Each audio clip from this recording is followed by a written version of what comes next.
Right, so let's jump into the Premier League predictions for this week then. So the very first game this week sees Nottingham Forest plays Spurs. Now Spurs are on the back of that very comfortable, as painful as it is to say, Newcastle win. High confidence, the goal scorers are going to have a lot of confidence. Richarlison did well, Son did well. How do you see this one going? Because as well, on the flip side of the coin, Nottingham Forest manager was told last week he was on very thin ice. He managed to scrape a draw. Is he now on thin ice? It's a very tough game to be on thin ice for. Yeah, they haven't been good this season for us. I think it's probably more down to the players. I think on paper the players are more than good enough to do better than what they are. And it's probably a bit harsh in manager. I think in that case I do feel sorry for the guy. Against Tottenham though, no change at all. I think Tottenham will beat them. I don't think it'll be as convincing as a 4-1 against us, but I think they'll win 1-0, but I think that actually is better for us. Yeah, I went for 3-0. I can't see Spurs losing this game or dropping points. The only thing that I'll kind of ask you with this one is the little slither of defence that Newcastle had was potential red card. I know the game was already lost and it probably wouldn't have changed it. Did you see that as a red card or not in the Newcastle game? I think it probably was, but it was fine. Like an orangey kind of one as well. It was a nasty one, wasn't it? Yeah, so we've got that one. So next up, we've got Bournemouth against Luton. Now, at the start of the season, this was probably could be billed as a 6-pointer relegation. Both teams' favourites to go down. They're both playing well. They're both picking up points. Luton scoring goals. They're performing against the big teams, and Bournemouth's doing well as well. Now, I personally, at the start of the season, had Luton rock bottom in my predictions. I didn't see them staying up at all. Do you see potential that they might stay up, and do you see Bournemouth as well staying up? Well, I think Luton's the best out of the 3 newly promoted teams, which wouldn't have said. I think everyone would have picked Burnley. Bournemouth's been good. I liked them last season, to be honest, and they're coming to be stirred up and again this season. I think they got a bit lucky with the fact that the teams below them are so bad, but even then they still did their job and they're still comfortably stirred up. This game is a fascinating one. I think Luton's a very good team when it comes to set pieces. I mean, like an exceptional set piece team. They're just terrible at moving the ball around, doing anything else. It's the only problem with them, really.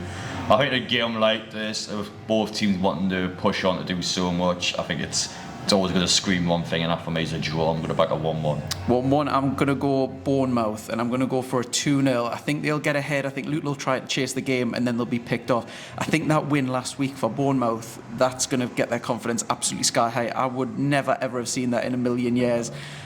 So I figure on the back of that, they might carry a little bit of form in, so I went for 2-0 for that one.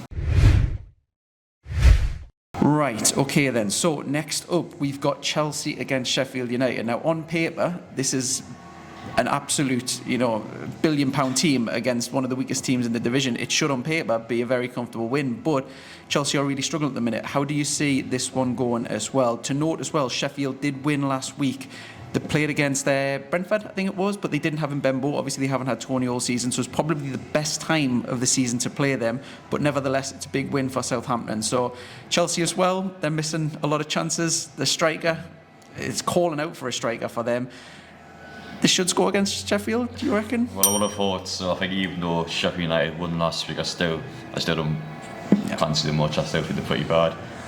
Chelsea, I mean, they have picked up form before the Newcastle game. I mentioned this before, how far, like, really great streak. Obviously, they didn't win against Man U, that was a bad one for them. And again, they're starting to shake around a bit now. So in this case, I think they beat Sheffield, but I don't think they'll be convinced. I think they'll win 1. I'm going to go back 2-0, but I don't think they'll play well. I've won 3. I'll go for 3. I think it'll just purely because of the weaknesses of Sheffield United. I think on paper they are one of the weakest teams in the division. I know Luton's doing well and a few others around there. For me, I think Sheffield United are probably favourites to go bottom and 20th finish. So 3-0, I think a really bad result against Everton, a 2-0 loss for them. I think they'll have to get a result here. It's at home for them, home advantage, 3-0, and I think Palmer might get a penalty or 2 in that one as well. I think a lot of the attacks are going to be aimed at Sheffield United. A lot of the action's going to be in the box, so I think a couple of penalties as well for that one.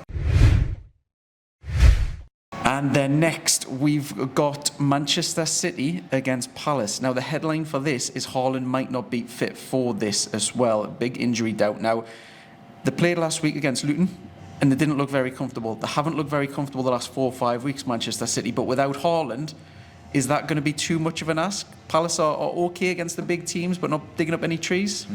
Well, Palace is always a team that seems to get someone at the end. They always seem to go there and just pick up a result. That's what I've done like every year for a few years now. they're definitely a bit of a bogey team for Man City. I haven't liked City at all this season. I think defensively, they're rubbish at the back. Like, they're conceding some really bad goals in their point of view. Is that what their problem is this season defensively for you? Well, yeah, but of course missing De Bruyne and Rodri, the two key hitters, as well, your midfielders. But they're quite shaky at the back. I feel like against anyone they're going to struggle to keep a clean sheet. They're really not that good. I think Arsenal, I'll probably back Liverpool out Arsenal and Liverpool to win the league. I don't think City will do it this year, and because of performances, for example, like this Palace game, I think coming up where they're just going to drop steady points. They're going to back 2-2, they get a point from it. I don't think they win. Right, okay. I'm going to go 2-1 for Man City. I think even though Palace, they were very unlucky last week to Liverpool to lose that game, they do all right for me against the big teams. I'm a fan of Palace. I like the way they play football. They've got some good attacking, young talent. But for me, I think Manchester City, it's hard to bet against them. Even though they're in a bit of a slump at the minute for them, I still think 2-1. And I think Alvarez, he didn't impress us too much against Luton. I thought he would have filled his boots with Haaland being missing and him being the central striker. But now he's got his opportunity. Second chance rather. I'm going to go 2-1 for this one. Then we move on to Newcastle against Fulham. Now, Fulham are free scoring. Now, who would have thought that at the start of the season? They've got Jimenez, who's coming in. I think he's bagged 4, 5, 6 goals in the last few weeks. He looked finished at the start of the season. He looked like he couldn't hit a barn door, and now he's the top man, informed striker in the whole league. How do you see this one going as well? Bear in mind, we'll have had a midweek and they won't, so even tired our legs for Newcastle compared to these. I think it'll be a high scoring game. I think it'll be quite an exciting game to watch. Newcastle at the back, and with all due respect, we brag as well. They're not giving me much confidence at the minute.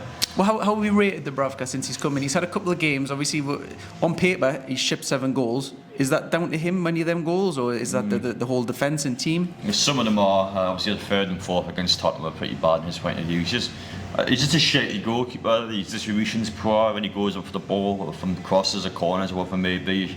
Doesn't give me any confidence at all. It's just his best yet behind him, to be honest. On that then, would you contemplate putting Karius in at all, or does Dubravka have to start for you until Pope goes? And does the urgency now we've seen Dubravka, if you're not confident with him, do you think that becomes a position we have to strengthen in January? Well, I think the club anyway, with all the rumours, are looking for a goalkeeper in January. I would keep Dubravka in now until that window opens. I think you put Karius in or Dubravka, then you're going to start to cause some tension amongst the goalkeepers. For me, it's important to trust in Dubravka, even though for me as a fan, I can't stand watching. I think he's a scary player to watch.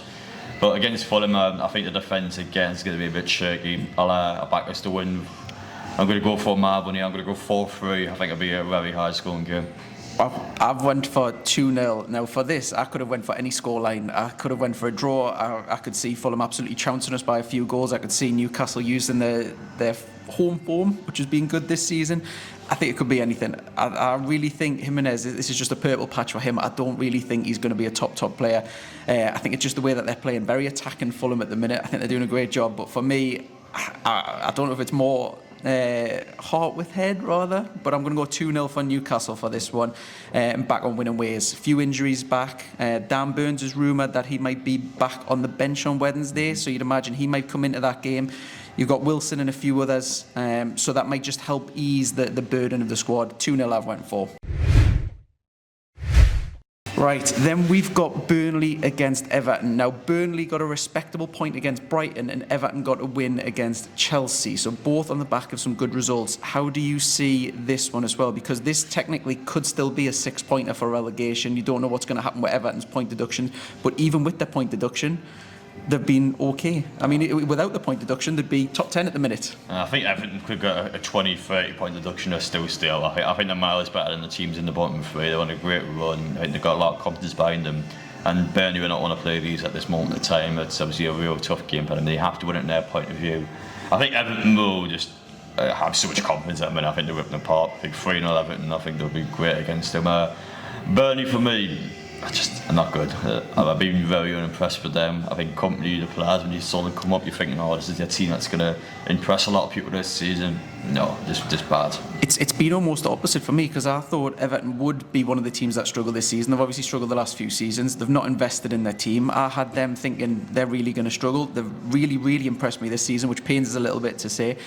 I would have thought the opposite. For me, Burnley, I thought they were going to be the surprise one, and Everton not. It's been the other way around. So I think Everton, even if they did have this 10-point deduction, are going to be totally fine. But you feel a little bit sorry for them because they could be knocking on the door of Europa football. Probably not that amount at the end of the season, but in that sort of conversation. I've been very impressed. What do you put the Everton results down to? I think probably the next year really. I think Sean Dyche has been able to get a lot out of them. Obviously, you got a Burnley squad into the Europa League at one point, which is mental to think of that now. The players as well, you got to give them some credit. Some real good players in there. Who impressed you at the Newcastle Everton game? Because obviously you'll have seen a few of them up close and personal. For me, they've got a bit of an aging squad. They've got Ashley Young and a few others that are probably over the hill a little bit. Seamus Coleman managed to play as well. But he's getting a tune out of everyone. The core is looking good. You've got the Dominic up front, looks good, even though he was a bit wasteful for me on Wednesday. They've got some. He's getting a tune out of average players because even the left back Mikalenko, I don't really rate him too well, but he's chipping in with goals. He's looking all right. Yeah, it's an average one. I like Tukoi. I like the midfielders, especially I thought they'd give Newcastle a real hard go there.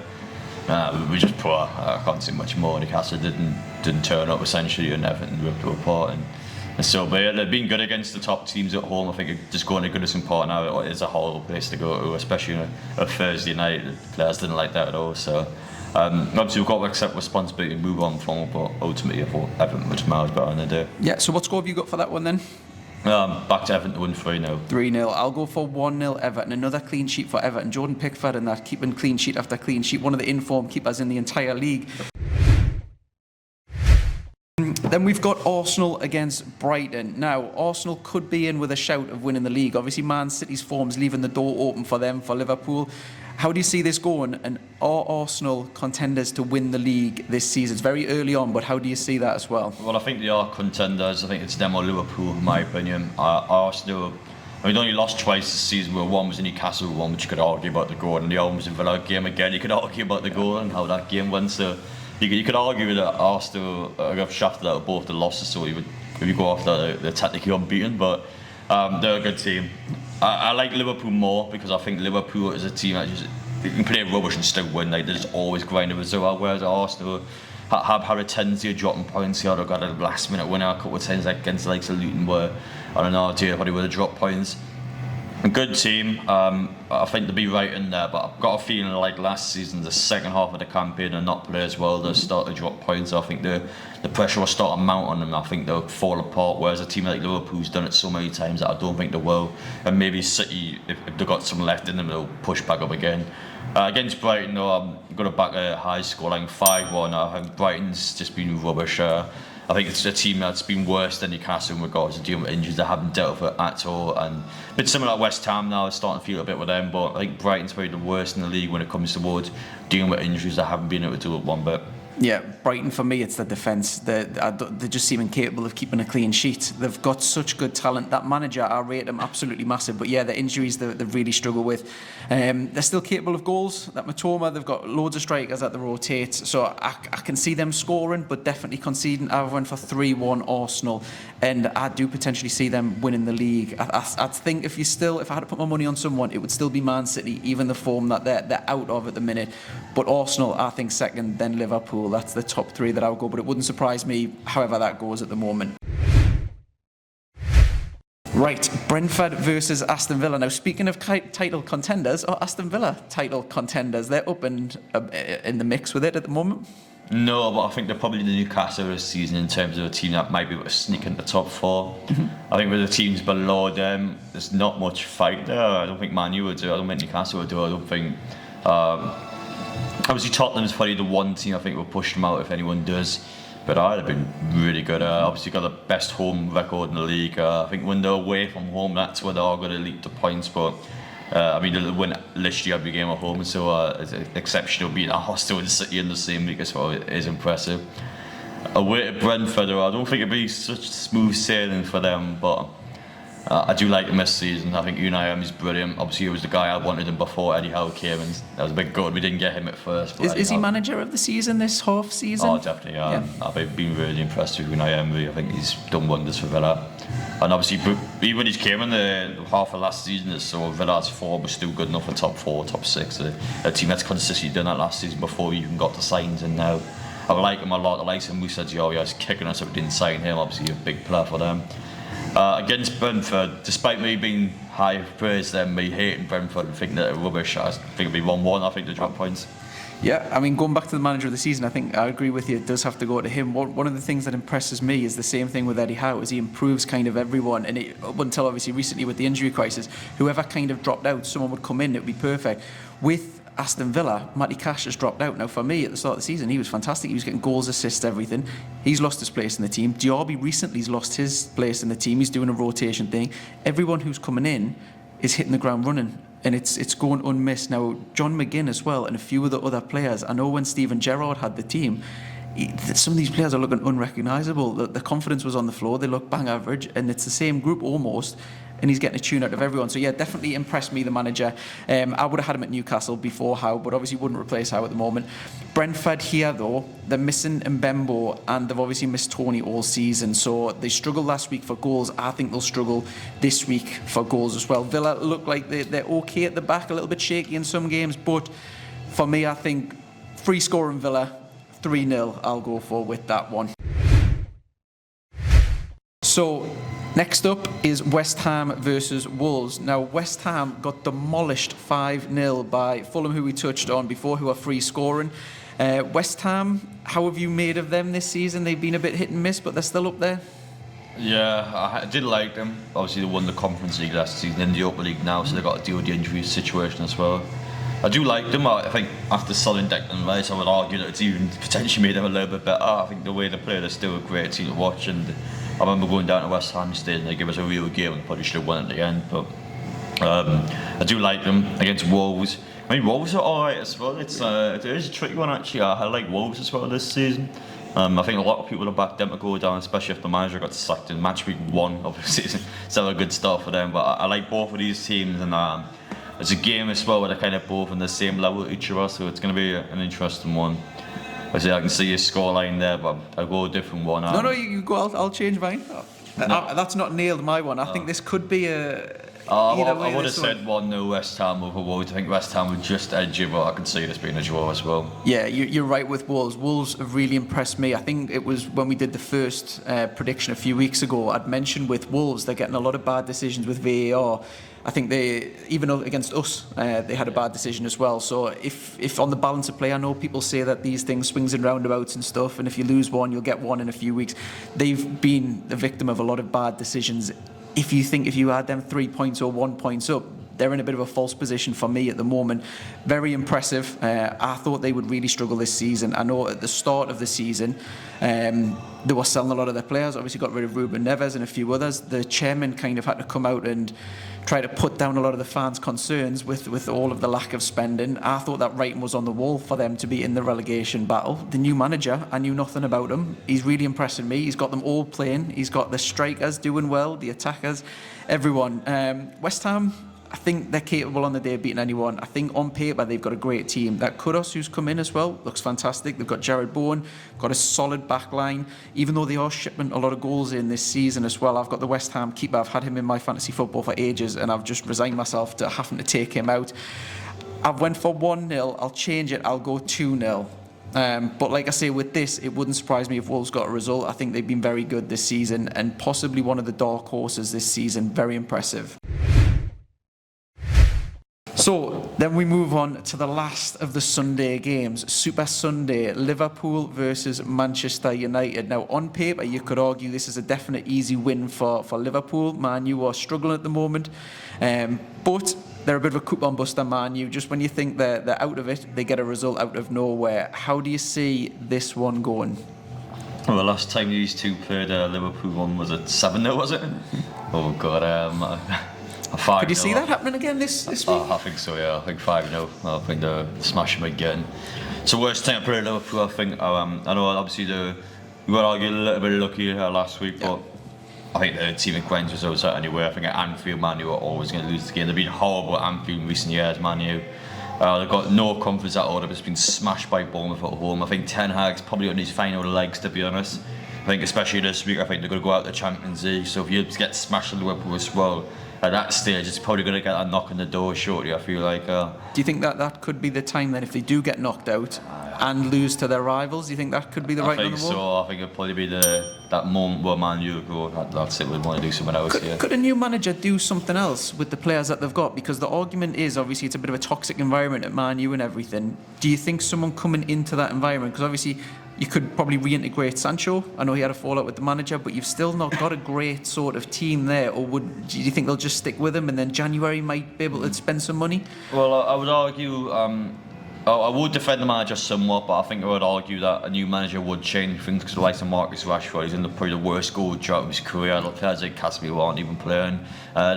These players are good. Some of these players are still class. Obviously, these are players that I think fairly beat us in the cup final last season. I thought they were probably a little bit better on the day. And, great season as well last season. These are players that have done this last year. I'm not talking about 5 years ago. That was literally this calendar year. These players can do it, and I think Ten Hag has to take some responsibility for not playing well. Obviously, he's got issues with the likes of Sancho. It's not great as a manager when you're openly speaking about players, which gets a reaction from them on social media. So yeah, I think a new manager would change things in regards to the team morale. I think that's still obviously a bigger issue at Manchester United, but I think short term it'll help them, and that's probably what they're going to be looking for at the minute. So has the goalkeeper got a lot to answer for? Because obviously that's possibly is the reason a lot of goals are being conceded. That you lose a game, your confidence goes down and stuff like that. Is that a big thing for Ten Hag? It's obviously his man who he's fetched in, so he can't attribute it to anyone else. Yeah, well, I would say that's probably an even bigger issue why Ten Hag's probably had to go, because that's the player you're vouching for. That's the player, I need Onana on my team, and Onana has been making so many bad mistakes one season. I don't think I've seen a goalkeeper make any mistakes in the season. His just goalkeeping is just terrible. His conditioning's terrible. His shot stopping is terrible. He's just such a he's just such an uncomfortable goalkeeper. I've got absolutely no faith in him at all. I think every single game he's dropping a howler on some sort. So I think if Liverpool smash it, which I said before, I think they win 5-0, and I think that's 10 Hag's final game, and I don't think they would make an arm match after that. Do you think Onana has to go? Would you get rid of him in January, cut the losses, or is there a player in there and it's just a confidence issue and something could be done? I think Man U are putting out a right out since it's one of their big key signs. I think you bring an R goalkeeper in it's going to be a nightmare. I mean, the face should have just got to hair back, to be honest.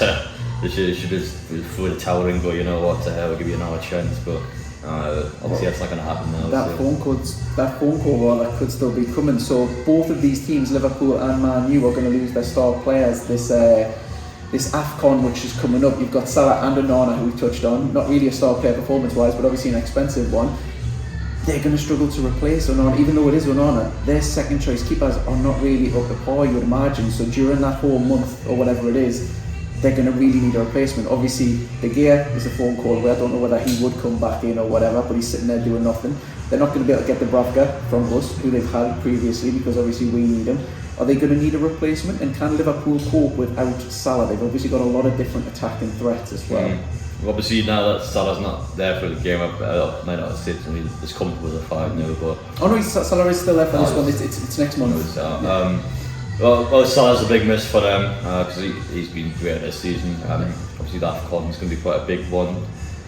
A bit tricky for him. Obviously, likes of Gakpo, Diaz, Nunes. I mean, these are players that are good. I think they still can be fine without him, but it's depending on what fixtures are missing Salah for, and obviously if he picks up an injury, then it's going to be even worse for him when he's away. But against Man U, though, I think Liverpool again smashing. Yeah, well, I've went for 2-0 Liverpool. I've went a bit nicer to Man U. Yeah, I think it will be a comfortable sort of will. I think that scoreline will flatter kind of Liverpool a little bit. I think it will dominate that. Martial, I don't know how he's starting for Man U. I really don't rate him. It seems like it's just Groundhog Day every single time I see him. Starts, doesn't do well, takes him off, starts again next week or the week after. I would rather have a midfielder on if I was a Man U fan, or a winger, or anyone in place of him. I just do not see, other than his price tag, which from a club's perspective you need to try to keep the value up. I don't see what people see in him. He looks absolutely dreadful. If he starts, possibly 3 or more, because I just can't see where goals are going to come from Man U. There's going to be no Bruno for this game as well, and he's absolutely crucial with how Man U play as well. So attacking wise, I think they're going to really struggle for goals, Man U. Obviously they've got Scott McTominay. Maguire, I've seen him in the last few games start getting down the wing, start getting up front. I think I'd probably chance him or something like that, or McTominay up top. Yeah, a definite 2-0, possible 3-0 for that one. So if you're playing at home as well, remember, if you get the result the right way around, it's 1 point, 3 points if you get the scoreline as well. Compete against us, let us know what you need to comment rather on the North East Updates video below before the first kickoff to enter. Anyone who does beat us, we'll give a credit to in the next video. We'll give you guys a shout out. But for that, thank you very much, Adam, and we'll see you next week then. Cheers.